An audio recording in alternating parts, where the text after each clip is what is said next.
Inshallah, for the remaining dua, a short darsi hadith will be taking place. All brothers are requested to participate. Alhamdulillahi Rabbil Alameen wal aqibatu lil muttaqeen wassalatu wassalamu ala sayyidina wa maulana Muhammadin wa ala alihi wa sahbihi ajma'een. اللهم ربنا ظلمنا أنفسنا وإن لم تغفر لنا وترحمنا لنكونن من الخاسرين اللهم ربنا آتنا في الدنيا حسنة وفي الآخرة حسنة وقنا عذاب النار اللهم ألهمنا مراشد أمورنا وأعذنا من شرور أنفسنا ومن سيئات أعمالنا اللهم لا تؤمنا مكرك ولا تنسنا ذكرك ولا تهتك عنا سترك ولا تجعلنا من الغافلين اللهم ربنا تقبل منا إنك أنت السميع العليم وتب علينا إنك أنت التواب الرحيم سبحان ربك رب العزة عما يصفون وسلام على المرسلين والحمد لله رب العالمين برحمته.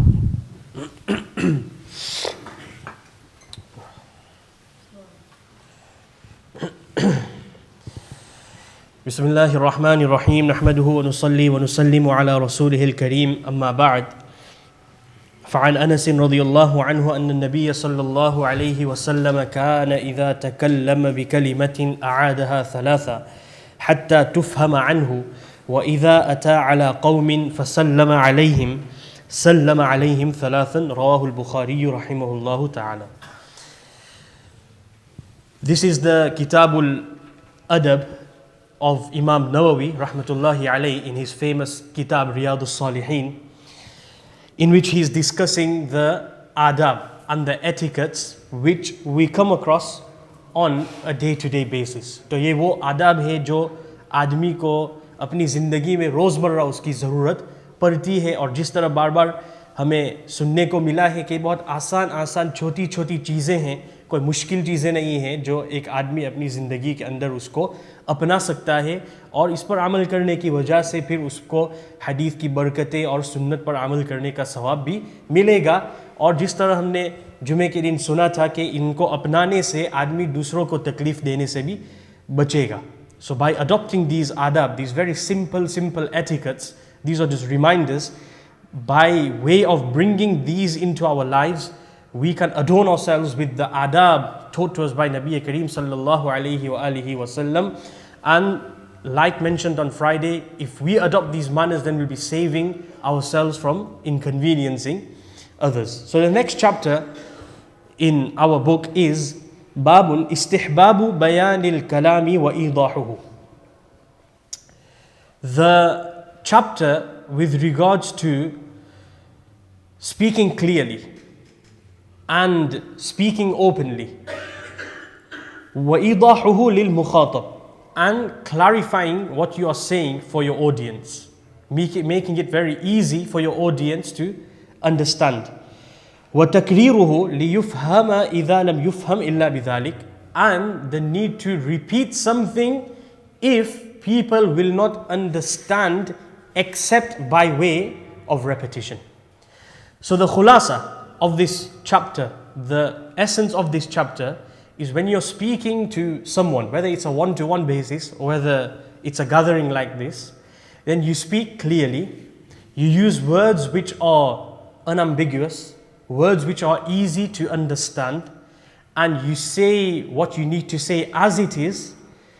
Idahuhu lil mukhatab, you keep in mind your audience, the person you're speaking to, because when you're speaking to a little child, we have to speak accordingly. And when we're speaking to someone slightly older, we have to speak accordingly. When we're speaking to an elder, we have to speak to the elder accordingly. When we're speaking to someone pious, we have to speak accordingly. So every single audience is different. So idahuhu lil mukhatab, understanding who your audience is and then speaking according to your audience. And then wa takriruhu, and to repeat something if there's a need for repetition. So the first part is bayanul kalam, making sure you speak clearly, not muttering. Okay, many people have this habit that when they're speaking, they say a few words quietly, or they murmur a few words, or they mutter a few words, and you find it difficult to understand what they're trying to say. This is also inconveniencing someone, because why? They'll have to ask you a second time, they'll have to ask you a third time, and they'll have to keep asking you until they've understood what you're trying to say. So we should make a little effort to make our speech clear.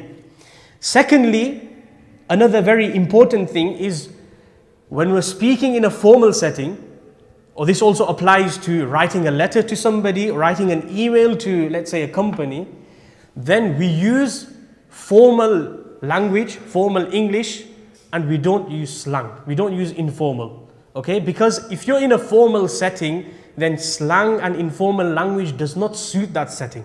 This is against bayanul kalam. This is against being clear. Many times when we're sending a formal message or we're writing a formal text message even to someone, the situation with friends and family is different, but I'm talking about formal messaging here. And if you write, for example, abbreviation in a message, then it doesn't give a good impression of yourself. Let's say, for example, you're writing before and you're writing B and the digit 4. It doesn't give a good impression of you when you're writing formally. So you should write the entire word. Another thing I'd like to mention over here is abbreviating in terms of salam, for example, abbreviating jazakallah, abbreviating masha'Allah, abbreviating sallallahu alayhi wasallam by writing SAW, by writing IA, by writing MA. Okay, if we can write all other words properly, we should make that little effort to write masha'Allah properly. Many a times when you see messages, people write jazak. Okay, so JAZAK. So if you think carefully, you've made the effort to write jazak, but what word have you omitted? You've omitted the word of Allah, the name of Allah. So you had the effort to write JAZAK, and when it came to the word Allah, you left it as it is. And many of the times now, the phones, they have auto spell or auto correct anyway. So they finish off the word for you. So even if we write one or two times JAZ, and the phone will have the option on top, you can press the word. Again, this is just more formal, this is just more correct, and this is more adab for Allah and His Rasul sallallahu alayhi wasallam. Again, SAW, if you have in your phone that setting, you write SALL, straight away your phone will tell you sallallahu alayhi wasallam. It's just a matter of clicking it, and then the whole Durood Sharif will be there. So we should try these small things. It's all part of bayanul kalam, speaking clearly, being open, and not using slang. Another important lesson is that we do not use words which are too difficult for our audience. Okay, many a times when you're talking to some people, you feel like you need a thesaurus just to understand what they're trying to say. So if we're talking to a gathering, okay, we're talking to simple people, there's no need to make your words too difficult.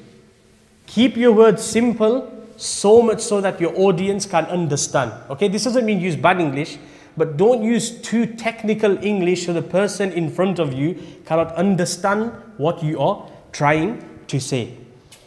وَإِيضَاحُهُ لِلْمُخَاطَبِ, and making it clear for your audience. हम अगर नबी करीम सल्लल्लाहु अलैहि वआलिहि वसल्लम, चूँकि वो पहली चीज़ ज़्यादातर जवानों के लिए थी, इसलिए उसको अंग्रेज़ी में बयान करना ज़्यादा मुफीद था, लेकिन आगे की बात जो है कि आदमी अपनी बात जो है वो मुखातब के लिए आसान करे, तो उसमें हम अल्लाह के नबी सल्लल्लाहु अलैहि वसल्लम का तरीक़ा देखेंगे.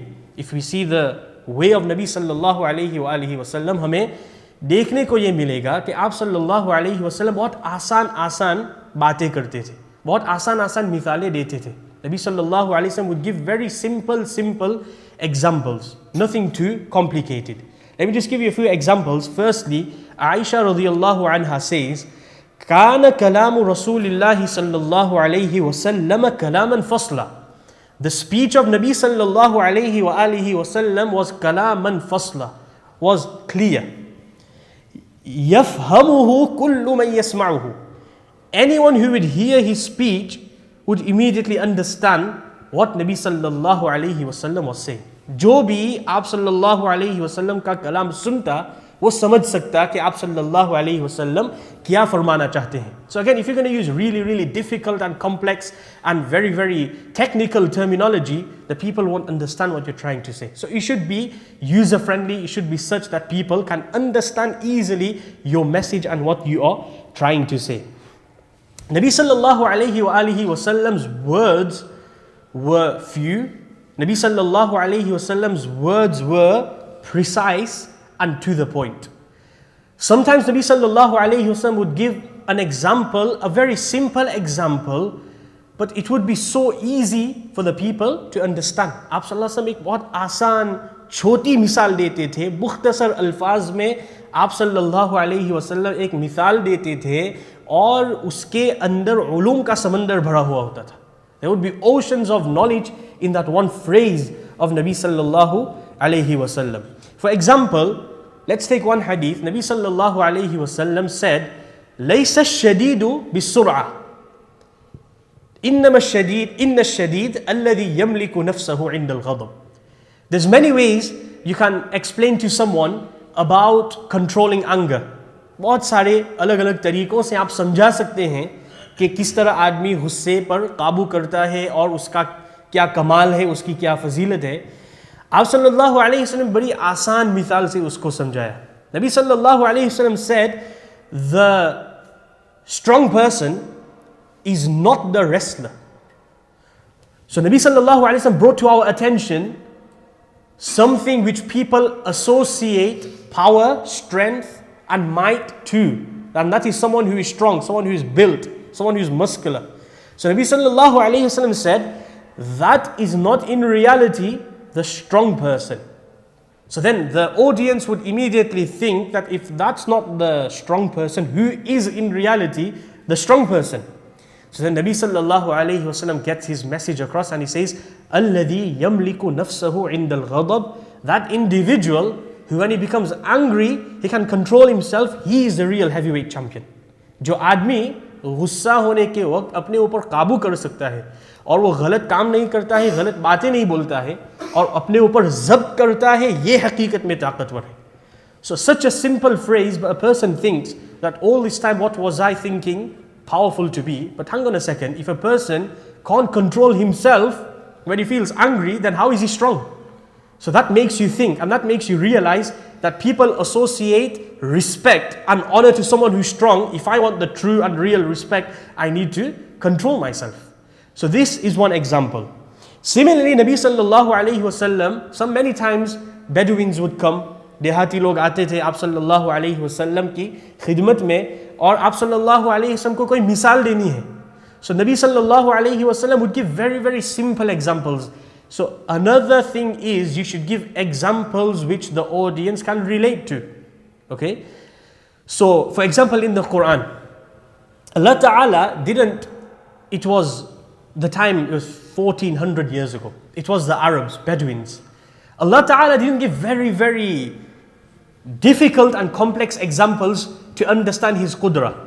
Allah Ta'ala didn't talk about the human, the complexities of the human body, cells and antibodies and red blood cells and white blood cells and the way your digestive system works. Allah Subhanahu wa Ta'ala didn't go into all that in the Quran because they wouldn't understand. Allah Ta'ala gave examples which they could relate to. أَفَلَا يَنْظُرُونَ إِلَى الْإِبِلِ كَيْفَ خُلِقَتْ. क्या वो अल्लाह की कुदरत देखने के लिए ऊँट की तरफ नहीं देखते हैं? ऊँट की क्यों मिसाल दी? इसलिए कि ऊँट वहाँ अरब डेजर्ट में मौजूद था, उनके सामने था, तो इसको वो गौर से देख सकते थे. They could relate to the camel. That's why Allah Ta'ala gave the example of the camel. أَفَلَا يَنْظُرُونَ إِلَى الْإِبِلِ كَيْفَ خُلِقَتْ وَإِلَى السَّمَاءِ. Allah Ta'ala gave the example of the sky which they can see. Allah Ta'ala gives the example of the zameen, the land on which they walk upon. Allah Ta'ala gives examples of the rivers and the seas which they can see. Allah Ta'ala didn't go into complexities because this would be difficult for them to understand. So we again should give examples which are relatable to the time and the audience. Similarly, Nabi sallallahu alayhi wasallam, we've talked about examples, parables. Nabi sallallahu alayhi wasallam would repeat. Part of clarity of speech is repeating, not every time. Because again, if you're going to repeat simple things, which there is no need to repeat, then this goes against clarity. Because you're repeating for no reason. So Nabi sallallahu alayhi wasallam says, repeating something when there is a need for that thing to be repeated. Repeated. किसी चीज़ को दो बार और तीसरी मर्तबा भी उसको दोहराना, जबकि इमाम नववी फरमाते हैं इज़ा लम युफ़हम इल्ला बिज़ालिक, बगैर दोहराए वो चीज़ या तो समझ में नहीं आएगी या बगैर दोहराए वो चीज़ की अहमियत आदमी के दिल दिमाग में नहीं बैठेगी उस वक्त उसको 2-3 मरतबा कहना भी जो है बयानुल कलाम यानी आदमी के कलाम की सफाई में से है। मसलन जो है किसी चीज़ की अहमियत दिलाना मकसूद हो तो 2-3 मरतबा हम कहते हैं। मसलन रात को हम किसी घर वाले को या बेटे को हम कहें कि जो है दरवाजे को लॉक करना मत भूलना, और दूसरी मरतबा भी कहेंगे दरवाजे को लॉक करना मत भूलना, और ऊपर जाते हुए भी ऊपर से कहेंगे कि दरवाजे को लॉक करना मत भूलना। तो क्यों उसको दोहराया जाता है? ताकि उसकी अहमियत बेटे के दिल दिमाग में बैठे कि ये चीज़ अहम है, मुझे करनी ही करनी है। So Nabi sallallahu alayhi wa sallam, sometimes he would repeat to show the importance of something. Let's say for example, Nabi sallallahu alayhi wa sallam was talking about some sins. And then Nabi sallallahu alayhi wa sallam, he was sitting relaxed and he became slightly more serious. And then he said, Allah wa qawlu zur wa shahadatu zur. Allah wa qawlu zur wa shahadatu zur. Nabi sallallahu alayhi wa sallam repeated and continued repeating that from the sins is false testimony. False testimony, giving false testimony about someone when you know he's not genuine, but you're giving false testimony. You've not seen something and you say you've seen it. Nabi sallallahu alayhi wasallam repeated it so much so that the Sahaba said, Laytahu sakata. Now we began wishing just if Nabi sallallahu alayhi wasallam, he's putting so much stress on himself just if he now becomes quiet. So why did Nabi sallallahu alayhi wasallam repeat it so many times? To show the importance. Nabi sallallahu alayhi wasallam ने ज़ुल हिज्जा में हज के मौके पर आप सल्लल्लाहु अलैहि वसल्लम ने वो खुतबा दिया, खुतबतुल विदा, और उसके बाद आप सल्लल्लाहु अलैहि वसल्लम ने 3 मरतबा दोहराया, अला हल बल्लगतु, अला हल बल्लगतु, तुम लोग गवाह बनो, क्या मैंने पैगाम पहुंचा दिया है, क्या मैंने पैगाम पहुंचा दिया है. This was to show the importance that you have to bear testimony that I have whatever message Allah Ta'ala has given me, I have passed it on to you. मैंने आपको ये पैगाम पहुंचा दिया है. तो इस हदीस में यही बयान किया जा रहा है कि अन्न नबी सल्लल्लाहु अलैहि वसल्लम काना इज़ा तकल्लम बिकलिमतिन, when Nabi sallallahu alaihi wasallam would say something, अआदहा थलाथन, he'd repeat it 3 times. So this is not everything.